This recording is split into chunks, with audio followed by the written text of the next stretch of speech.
ברשות הראש ישיבה השליטה, הרב הגאון, רב קפלן שליטה, ראש כולל, רב וין, צוות הרבנים. Voilà, je veux parler en français pour que tout le monde comprenne. Tout d'abord, je suis très content de venir vous voir et de voir, Baruch Hashem, que nos frères Sfaradim, venant de France et d'ailleurs qui étudient la Torah, vous avez pris de votre temps pour venir étudier la Torah. Vous savez, la Torah, elle n'a pas été donnée qu'aux rabbins. La Torah a été donnée à tout le monde. Vous savez, j'ai vu que Simchat Torah, ce n'est pas une fête que pour les rabbins. Simchat Torah, tout le monde se réjouit. Tout le monde est heureux à Simchat Torah. Simchat Torah, c'est pour tout le monde. Et quiconque qui veut étudier la Torah, elle est là. C'est la Torah Mounah, de quelle ils habitent. La Torah, on ne l'achète pas. Elle est posée. Celui qui la veut vient la chercher. Regardez le Beth Midrash, jamais un Beth Midrash il est fermé, il est toujours ouvert. Celui qui veut rentrer, il rentre. Il gagne. Il gagne son judaïsme. Cette semaine, c'est Matin Torah. Hier soir, j'étais en train de réfléchir. Et je réfléchis hier soir. C'est quoi la raison que la paracha de cette semaine elle s'appelle Yitro? Cette paracha de cette semaine, on devait l'appeler la paracha de Eléa Devarim. C'est les 10 commandements. Ou bien on aurait pu l'appeler la paracha de Moshe Rabbeinu. Pourquoi Yitro? Un goy. Un goy qui s'est converti. Et on appelle la paracha Yitro. Pourquoi on l'appelle Yitro? Qu'est-ce que... Ouais, il n'y a pas un nom. Il y a des parachutes à Haremot, après la mort. Il y a une paracha qui s'appelle Haïsara. Il y a une paracha qui s'appelle Balak. Bon, mais Yitro. La paracha de Matin Torah, tu l'appelles Yitro. Appelle-la la paracha de Bnei Israël. Appelle-la la paracha de la Torah, Bechokotai, ou je sais pas. Pourquoi Yitro?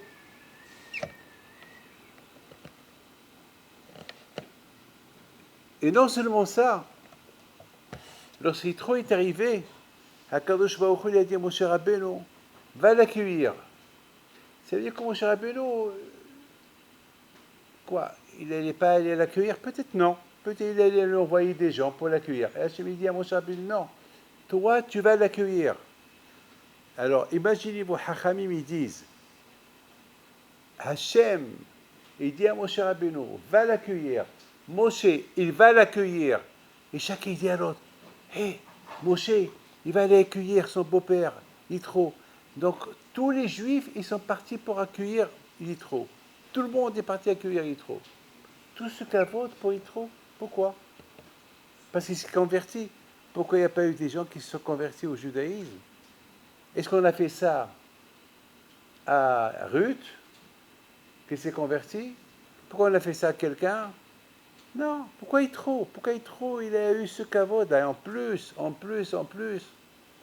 il a fait une séouda. C'est écrit dans la Torah, il a fait une séouda. Et vous savez qui était le serveur? Vous savez qui c'est? Moshe. C'est Moshe Rabbeinu le serveur. C'est Moshe Rabbeinu qui a servi. Moshe Rabbeinu est devenu serveur à la séouda de Yitro. Et tout le monde est venu. Et vous savez qu'est-ce que Hachamim lui disent? Que même Hachem, il est venu à cette séouda. La Shekhinah, il y avait la Shekhinah dans cette séouda. La séouda qu'il a fait trop. La Shekhinah elle-même, elle est venue, Hachem lui-même est descendu. C'est qui trop? Pourquoi? Mes amis, en réfléchissant à ces questions-là, j'ai commencé à réfléchir, et voilà, je prends le Rashi. Grâce à Dieu, Baruch Hashem, Akadosh Baruch Hu nous a donné Rashi. Baruch Hashem, vous faites la Gemara. Sachez que celui qui veut bien comprendre la Gemara, il faut qu'il fasse beaucoup attention à chaque mot de Rashi. Comme des fois, on a répondu des millions de questions par un mot que Rachi il dit. Rachi, il y a même ceux qui disent que Rachi, il a été écrit avec la névoie. Rachi complète la Torah. Tout ce qui manque dans la Torah qu'on ne comprend pas, il vient Rachi nous le fait comprendre. Rachi, il apporte une phrase, une petite phrase. Vaishma Yitro. Yitro, il a entendu. Qu'est-ce qu'il a entendu? Et Rachi, il dit une chose. Il dit, il a entendu deux choses. Yitro, il s'est converti, il est venu au désert parce qu'il a entendu deux choses. C'est quoi les deux choses qu'il a entendues? Il a entendu Keratem Souf et la guerre de Amalek. Voilà ce que Rachi dit. C'est tout. C'est quoi? Mais tout le monde a entendu ça. Mais tout le monde a entendu qu'il y a eu Keratem Souf. Personne n'est venu. Et tout le monde a entendu qu'il y a eu une guerre avec Amalek. Mais personne n'est venu. Non, personne n'est venu. À cause de ça, Yitro est venu. Oui, à cause de ça. Mais alors, il y a un secret. Vous savez, si on donne un diamant à quelqu'un, si ce quelqu'un ne sait pas la valeur du diamant, il va le prendre, il va le jeter, il va crasser du verre. Mais un diamantaire qui connaît la valeur du diamant, il connaît le prix du diamant, il va bien le garder. Il a réfléchi. Écoutez bien ce que je vous dis. Si vous voulez réussir dans la vie, moi j'ai 73 ans et demi, et je peux vous dire une chose, que chaque chose que je fais, je réfléchis. Sauf ma'aseh, ma'shavat, je réfléchis. Je ne suis pas un homme intelligent, mais au moins je réfléchis. Avant de faire la chose, je réfléchis. Je vais faire la avera, je réfléchis. Je vais gagner quoi en la faisant? Je vais faire une mitzvah, aussi je réfléchis. Est-ce que ce mitzvah est aussi une avera? Beaucoup de fois, il y a des averotes qui sont couvertes avec un max sous forme. Il y a beaucoup de fois, on dit, eh bien, on va parler de la shonara à l'Ishem Shamaïm. Alors, c'est une couverture de l'Ishem Shamaïm. Il faut beaucoup faire attention. Avant de faire n'importe quoi, il faut réfléchir. Bo Heshvon. Il faut réfléchir. Yitro, il était quoi Yitro? Viens, on va aller à l'origine de Yitro. Il était quoi Yitro? Yitro, c'était un goy. Il était un pape. C'était un pape. Il s'habillait comme les prêtres. Il était comme le pape des papes. Il représentait tous les Abodazara du monde. Et tout le monde venait chez lui. Et lui était là, un conseiller. Il faisait des brachot. Il bénissait les gens. Il leur donnait des sgoulottes. Il leur donnait des ikonim. Yitro, c'était comme s'il était connu. Yitro. Hachamim lui dit, un chef Béromo sur l'Olam, était milliardaire. Il avait de l'argent. Il avait tout. Il ne lui manquait de rien du tout, Yitro. Il avait tout. Et Yitro, il a réfléchi. Il a beaucoup réfléchi. Il était un conseiller de Paro. Il donnait des conseils à Paro. Vous savez ce qu'est Paro? Être le conseiller de Paro, il faut être un homme très intelligent. Et Yitro était parmi ceux qui donnaient des conseils à Paro. Et Yitro, il a réfléchi. Il a beaucoup réfléchi. Il voit les Juifs. Il voit ces Juifs qui sont esclaves. Il voit que les Juifs, ils n'ont pas changé leurs vêtements. Ils n'ont pas changé leur chapeau. Ils n'ont pas changé. Ils n'ont pas touché à leur barbe. Il a vu ces Juifs-là, ils n'ont pas changé leur nom. Ils parlaient l'hébreu. Et de plus que ces Juifs-là, on les faisait sortir, on les faisait souffrir. Et les Juifs, ils étaient toujours ensemble, unis, ahdout. C'est ce que Yitro, il a vu. Yitro, il a vu une Si'at Ishmaïa chez les Juifs. Si'at Ishmaïa. Yitro, il n'a pas fermé les yeux. Il a capté.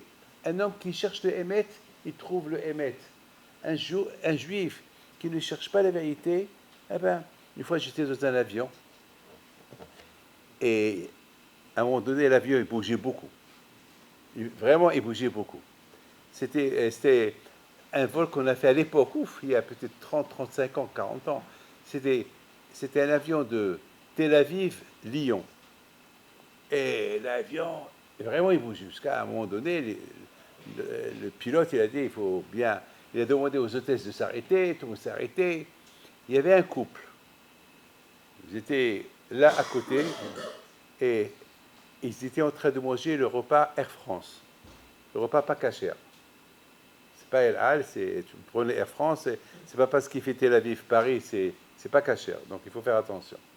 Donc ils étaient à peine en train de commencer à manger, et il dit à sa femme, peut-être parce qu'on mange du non cachère, le bon Dieu veut nous punir. Alors elle lui dit, alors tu sais quoi, viens, on va arrêter de manger du non cachère, viens, on va arrêter. Et moi j'étais en train d'écouter. J'avais une barbe. Il me regarde. J'ai fait comme ça. Oui, c'est bien. Engagez-vous. Oui, c'est bien.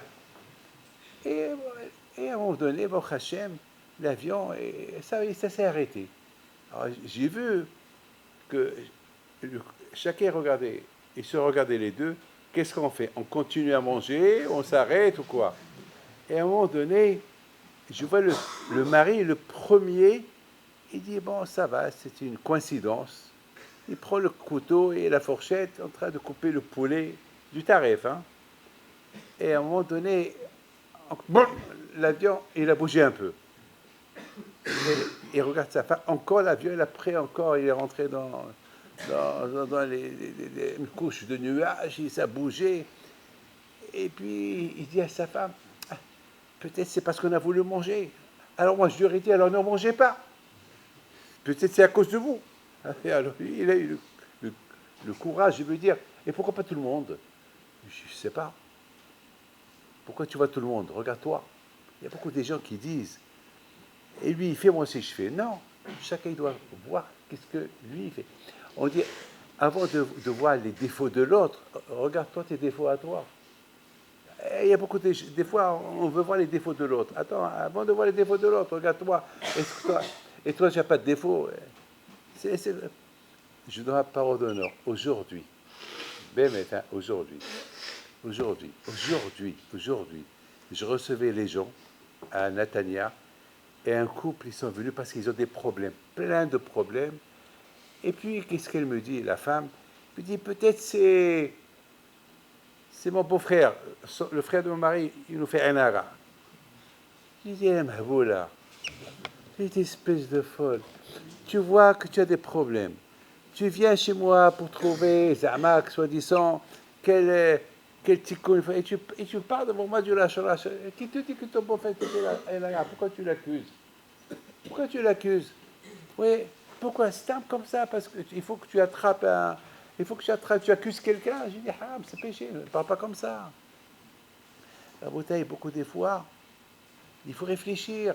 Il a commencé à réfléchir. Il a vu il a vu le Hémet, il a vu qu'Am Israël réussit. C'est vrai, ils sont des esclaves, ils souffrent, mais ils voient le Hémet. C'est quoi le Hémet? Le Hémet, c'est que ils n'ont pas changé leur nom, ils n'ont pas changé leurs vêtements, ils n'ont pas changé leur langage. Voilà. Et ils voient que de plus que Paro, il les tue, il les fait souffrir. Et voilà, c'est Am Israël, il se multipliait. Il a vu le Hémet. Lorsqu'on voit le Hémet, c'est le Hémet. Baruch Hashem, regardez les tzadikim. Tzadikim, les vrais tzadikim. On voit le Hémet, on voit comment ils vivent. C'est les tzadikim. On ne peut pas contredire le Hémet. Et c'est ça, Rabotai, qu'il a vu trop. Il a vu ça, il a dit, qu'est-ce que je fais ici? Ça y est, il a quitté l'Égypte, il est parti à Midian, il a fait une grande échouva. À l'époque, il n'y avait pas le Bédine, il n'y avait pas à l'époque la conversion. À l'époque, celui qui veut devenir juif, il devient juif, comme Batia. Batia, comment il est devenu juif? Et il est parti, il s'est trompé, c'est tout. Et même il s'est trompé, il est devenu juif, c'est tout. À l'époque, c'est comme même le mariage. À l'époque, le mariage se faisait comme ça. Quelqu'un, il voit une femme, et ils se plaisent tous les deux, ils se marient, c'est tout, c'est rien du tout. Les choses étaient faciles. Aujourd'hui, non, les choses, ils ne sont pas comme avant. Ils sont aujourd'hui plus difficiles. Aujourd'hui, il faut se renseigner sur la Kala, comment elle est. La Kala se renseigner sur le Hatan. Enfin, aujourd'hui, les choses, ils sont plus compliquées qu'avant. Il a vu le Hémet. Il a vu que Am Israël, il s'est posé la question, mais pourquoi Akadosh Baruch Hu, il a fait que Paro, il quitte l'Égypte pour récupérer les Juifs, avec tous les coups que Paro il a reçus en Égypte? Pourquoi Paro il doit courir? Pourquoi il a endurci le cœur de Paro pour courir pour rapatrier. Pourquoi? Quelle est la raison? Quelle est la raison? C'est ce que Yitro s'est posé comme question. Et Yitro, il a compris une chose extraordinaire. Il a compris que en Égypte, les Juifs, ils ne pouvaient pas se préparer pour Matan Torah. Là, je veux que vous écoutez tous. Il a compris trop que les Juifs en Égypte, ils ne pouvaient pas se préparer pour Matan Torah. Parce qu'en Égypte, ils étaient encore sous la domination de Pharaon. Ils étaient encore sous la domination des Égyptiens. Mais maintenant qu'ils ont quitté l'Égypte,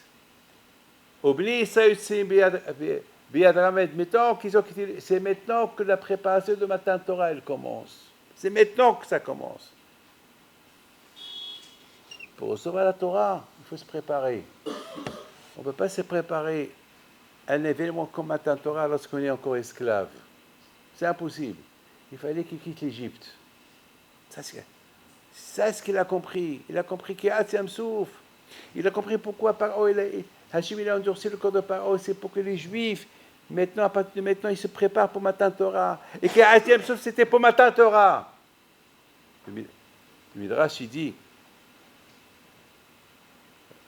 le Rahim HaKadosh, il dit, une belle phrase, il dit, pourquoi c'était dur pour Moshe Rabbeinu de couper la mer?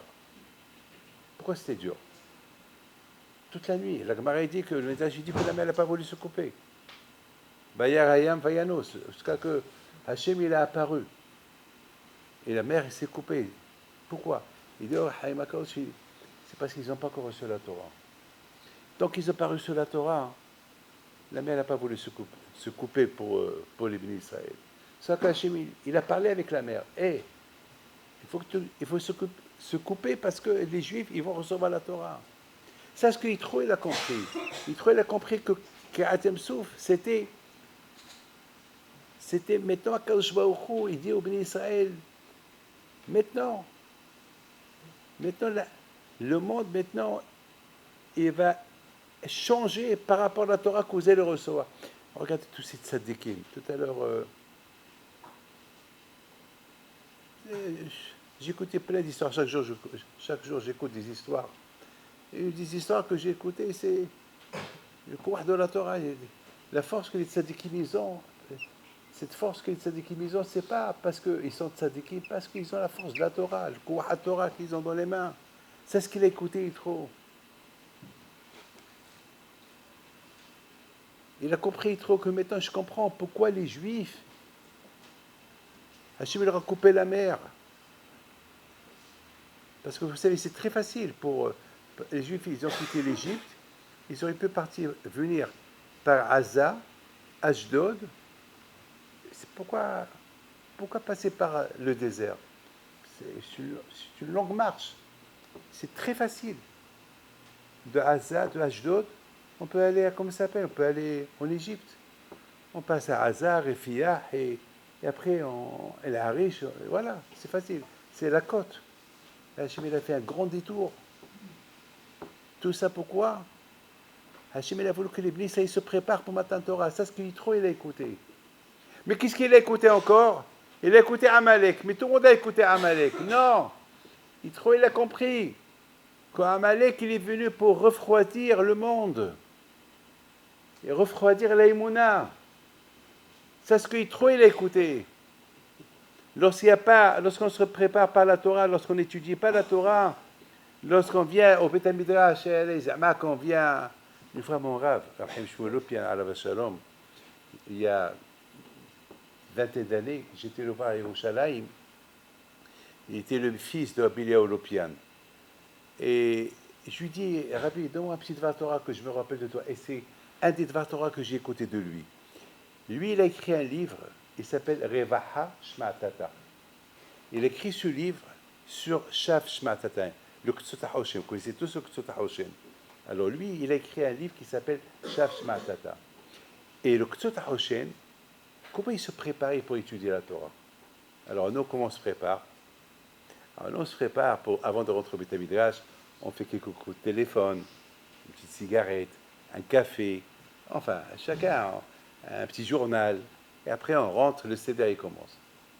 Le Ktsot HaHoshem, comme il commençait son seder, vous savez comment? Il s'assoit et il pleure. il s'assoit, il pleure. Il disait sur lui, Racha, Malechol s'appelle Hokai. Mais qui es-tu toi pour étudier la Torah? Tu es nul, tu es rien, tu es un vaurien. Qui es-tu? Jusqu'à qu'il se donnait, il s'insultait, il va s'annuler, c'est après il dit, bon, c'est Hachem qui a voulu que j'étudie la Torah. Il rentre au Beth Amikdash, il l'ouvre. C'est ça la Hana pour étudier. Le Satan, le Amalek, il a peur de cette Hana, du Bahor Yeshiva. Il a peur de vous, le Satan. Il a peur que lorsque vous vous préparez pour venir étudier, il a peur de votre Torah. Aujourd'hui, on est en pleine guerre. On est en pleine guerre aujourd'hui. On est encore en pleine guerre. C'est pas fini. Ça prouve que il n'y a pas encore assez de Kol Torah pour arrêter ces canons, pour arrêter ces missiles. Peut-être il n'y a pas assez. Grâce à Dieu, il n'y a pas de dégâts. Mais peut-être on a besoin d'un peu plus. C'est ce qu'il a vu Yitro. Il a vu Yitro parce que les bénis Israël se sont un peu ralentis de la Torah. Il est venu à Amalek. Et Amalek, il a refroidi le monde. Il a refroidi le monde de sa émouna. Parce que le monde entier, ils ont cru.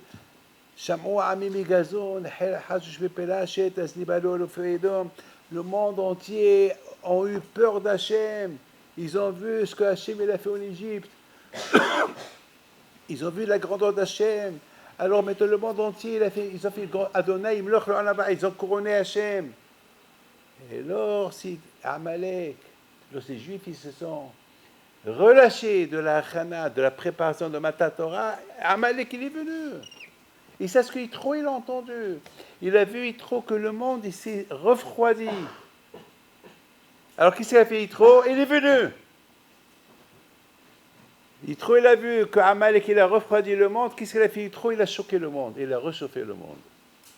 Il a réchauffé le monde. Il est venu. Vaishma Yitro. Le monde entier. Quoi? Yitro, il s'est converti. Quoi? Hachem, il a dit, toi Yitro, tu as réchauffé le monde. Du refroidissement qu'il a refroidi le monde. Amalek. Alors la paracha de Matan Torah, je la donne à toi. C'est ce que j'ai pensé hier soir et ce matin. Regardez, rapportez le srout que Yitro il a eu. Le srout que Yitro il a eu, parce qu'il a réchauffé le monde. Comment il a réchauffé le monde? Par sa présence. Où tu vas? Ben, je vais en Égypte, je vais au désert. Faire quoi? Me convertir, recevoir la Torah. La Torah, mais quelle Torah? Quelle Torah? Eh bien, la Torah. Toi, tu lâches ton poste, tu lâches tout. Oui, je lâche tout. Les amis, vous savez qu'est-ce que vous faites ici? Je ne vous connais pas. Mais je vous dis une chose. Le Kiddush Hashem que vous faites, le grand Kiddush Hashem que vous faites, que vous venez étudier à la Yeshiva, c'est ce que Yitro il a fait. Au moment que le monde il s'est refroidi de la Emouna, Yitro il est venu réchauffer le cœur du monde dans la Emouna. Il a même réchauffé les cœurs des Juifs. Même les Juifs ils se sont réchauffés. Waouh, Yitro le goy, Yitro le converti, Yitro le prêtre, Yitro le pape, il est venu ici dans le désert, il a tout lâché. Waouh, ça a réchauffé le cœur de tout le monde. Et c'est la raison de la bouteille. De là, on apprend un juif qui va être le shaliach, il va être le représentant de Moshe Rabbeinu pour réchauffer. Parce qu'en France, les gens, je me rappelle une fois, beaucoup de fois, j'entends ce que je veux vous dire. Beaucoup de fois, j'entends des gens qui me disent, mais qu'est-ce qu'ils font les gens à la yeshiva? Toute la journée assis. Ils n'ont aucun métier. À l'université, il devient docteur, il devient professeur, il devient quelque chose. Mais à la yeshiva, il devient quoi? Alors je leur dis, à la yeshiva, il devient des Bnei Torah. Oui, Bnei Torah pour devenir quoi? Pour devenir rabbin.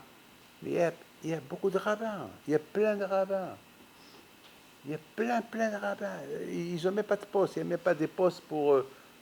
Alors, qu'est-ce que je leur dis? Je leur dis, vous savez, il y a en Belgique, il y a aux États-Unis, il y a maintenant à Madrid des universités où il y a là-bas des milliers d'étudiants. Et tu vois, des milliers d'étudiants qui veulent devenir dentistes. Des milliers d'étudiants qui veulent devenir euh, docteurs. Est-ce que tout le monde réussit? Il y a 10, 15, 20. Et le reste? Ben, le reste, ils rentrent chez eux. Mais un Ben Torah, il restera toujours Ben Torah toute sa vie. Même s'il n'est pas rabbin, il est Ben Torah. Le monde, il tient grâce à lui. Un médecin qui a fait ses études. Le poste, j'ai d'appel, mais je vous donne la parole, j'ai d'appel pour quelqu'un. Moi, je l'appelle pour lui. Je le connais depuis 10 ans. 10 ans, je le connais, il habite à New York. Ça fait 10 ans qu'il fait tout pour devenir médecin à cause d'un point. Il a tout perdu. Le pauvre aujourd'hui, il a perdu, il a rien à faire. Je l'ai vu il y a 2 semaines à New York, j'ai eu d'appel pour lui. Ça fait toute sa vie, il a étudié pour être médecin, il a 30 ans, il n'a rien. Quelqu'un qui étudie la Torah, le but, c'est pas d'être rabbin dans une communauté, le but, c'est d'être un soldat d'Hachem, un Ben Torah. Un Ben Torah, il reste toujours un Ben Torah toute sa vie. Et il a toujours quelque chose à gagner. C'est quoi? Il a quelque chose à gagner. Il devient le Guillaume chez le Meller. Il devient parmi, vous savez, Hachem, vous savez, je connais le roi du Maroc. Il y a des gens spéciaux qui l'entourent. Chaque roi, chaque président, il a ce qu'on appelle la cour royale. Hachem aussi, il a sa cour royale. Et c'est quoi la cour royale d'Hachem? C'est Shevet Lévi, c'est les Bnei Torah, vous. Vous êtes parmi de la cour royale de Hakadosh Baruch Hu. Et vous faites le Kiddush Hachem. Vous sanctifiez le nom d'Hachem par votre présence ici à la Yeshiva. Vous sanctifiez le nom d'Hachem par votre présence. Le fait de dire tel, il est à la Yeshiva. Et qu'est-ce qu'il va devenir? Il est à la Yeshiva. Il va devenir quoi? Il est à la Yeshiva. Il va devenir quoi? Il étudie. Il va devenir quoi? Ben, il n'y a pas de réponse. Parce qu'il deviendra tout. Il sera tout. Le monde va tenir pour lui. Et c'est ça la beauté de la paracha de cette semaine. La paracha du Yitro, c'est la paracha qui s'appelle Yitro. La paracha de Matan Torah. Le kavod qu'Hachem il a fait à Yitro. À tel point que Yitro était heureux jusqu'à qu'il a fait une séouda et Hachem il a participé à cette séouda. Et tout le monde n'a pas. Et Moshe Rabbeinu était le serveur de cette séouda. Tout ça pourquoi? Parce qu'Yitro, il a réchauffé le cœur du monde. Lorsque les gens ils étaient un peu down, les gens ils étaient abattus, perdu leur émona. Ah, Amalek il est venu, il a tout gâché. Il a lancé un message au monde entier. Lequel Yitro, le chef de la Avodah Zara, il est parti se convertir. Waouh! Partout tu entends. Waouh! Waouh! Waouh! Ça fait de news, ça fait l'information, le scope, ça fait, vous savez, ça tournait partout. Hé, t'as écouté quoi? Il s'est converti. Non, c'est pas vrai. Oui, t'as écouté. Il a relevé le... C'est ce que vous faites.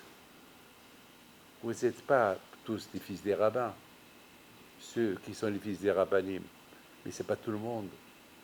C'est un kiddush Hashem. De là, vous voyez que la Torah, c'est pas que pour les rabbins. La Torah, elle est pour tout le monde. Je suis très content de... J'ai tellement entendu. Je connais Rav Rosh Shiva Shalita, je le connais depuis 40 ans maintenant. Et Baruch Hashem, voilà, c'est la première fois que je vois.